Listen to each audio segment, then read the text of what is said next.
राजमुंदरी आंध्र प्रदेश की सांस्कृतिक राजधानी है। अक्सर आंध्र की सांस्कृतिक राजधानी के रूप में संदर्भित राजमुंदरी ने तेलुगु पुनर्जागरण में एक प्रमुख भूमिका निभाई। यह तेलुगु भाषा के व्याकरण और साहित्य का जन्म स्थान है, जिसका श्रेय तेलुगु के पहले कवि आदि कवि नन्नैया को जाता है। यह शहर सदियों से कला, साहित्य, शास्त्रीय संगीत, नृत्य और रंगमंच का केंद्र रहा है।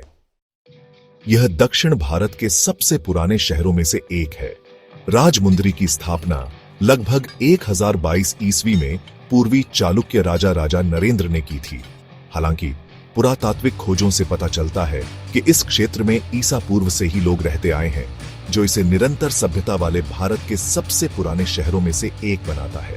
इसका उल्लेख प्राचीन शास्त्रों, बौद्ध ग्रंथों और पुराणों में मिलता है। पहले तेलुगु कवि नन्नैया का घर। तेलुगु साहित्य के पहले कवि नन्नैया भट्टारक का जन्म यहीं हुआ था।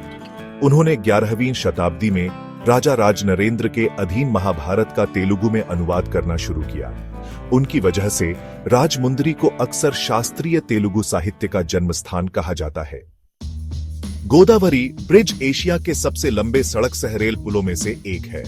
गोदावरी रेल पुल, जिसे कोव्वूर राजमुंदरी ब्रिज भी कहा जाता है, 4.1 किलोमीटर तक फैला है, जो इसे एशिया के सबसे लंबे रेल सह सड़क पुलों में से एक बनाता है।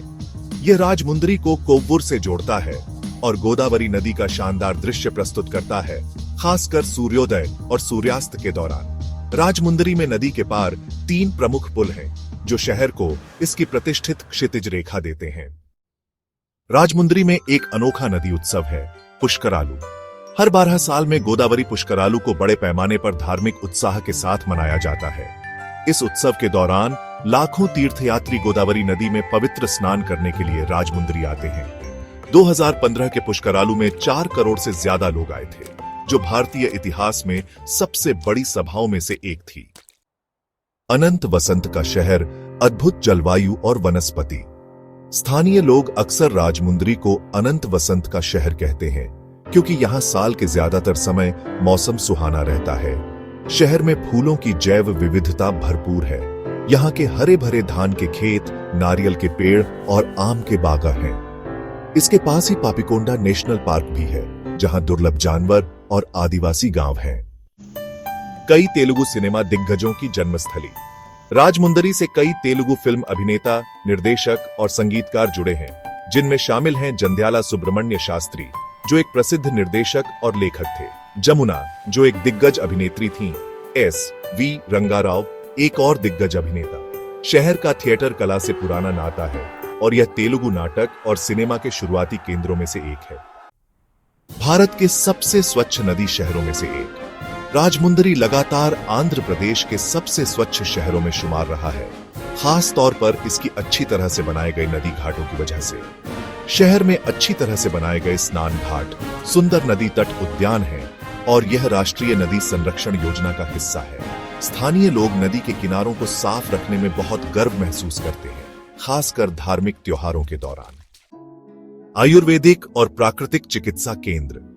राजमुंदरी सदियों से आयुर्वेदिक और सिद्ध चिकित्सा का केंद्र रहा है। शहर में और उसके आसपास आयुर्वेद और ज्योतिष से संबंधित कई प्राचीन पांडुलिपियां खोजी गईं। इस क्षेत्र की हर्बल वनस्पतियां, खास तौर पर गोदावरी के तट के पास, इसे प्राकृतिक उपचार और पारंपरिक उपचार के लिए एक आकर्षण का केंद्र बनाती है। दक्षिण भारत के सबसे पुराने कॉलेजों में से एक की मेजबानी करता है। राजमुंदरी में 1853 में स्थापित सरकारी कला महाविद्यालय दक्षिण भारत के सबसे पुराने संस्थानों में से एक है। इसने दशकों में कई स्वतंत्रता सेनानियों, लेखकों, वैज्ञानिकों और राजनेताओं को जन्म दिया है। यह कॉलेज अपनी ब्रिटिश युग की वास्तुकला और ऐतिहासिक पुस्तकालय के लिए जाना जाता है और एक प्रतिष्ठित शैक्षणिक केंद्र बना हुआ है। दोस्तों, कृपया लाइक, शेयर, कमेंट करें और ट्रेंडिंग कंटेंट चैनल को सब्सक्राइब करें। धन्यवाद।